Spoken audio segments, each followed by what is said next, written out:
Pemerintah Kota Padang menggelar rapat internal persiapan menyambut Hari Ulang Tahun Kota Padang ke-354 di Gedung Putih Kediaman Resmi Wali Kota Padang pada Senin 3 Juli 2023. Wali Kota Padang Henry Septa mengatakan peringatan HUT Kota Padang tahun ini akan dilaksanakan dengan meriah dan penuh makna yang diperingati setiap 7 Agustus.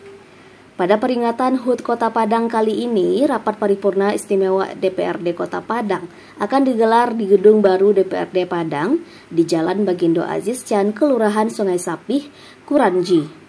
Momen tersebut juga disediakan pameran UMKM dan event pendukung.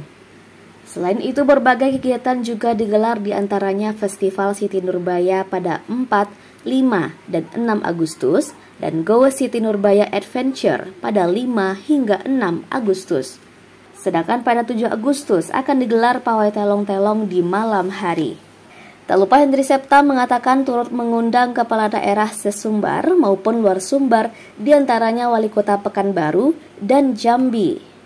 Oleh karena itu, Wali Kota berharap ulang tahun Kota Padang bisa menjadi pesta rakyat dengan melibatkan seluruh elemen seperti RT atau RW, Bundu Kanduang, tokoh masyarakat, dan warga Kota Padang.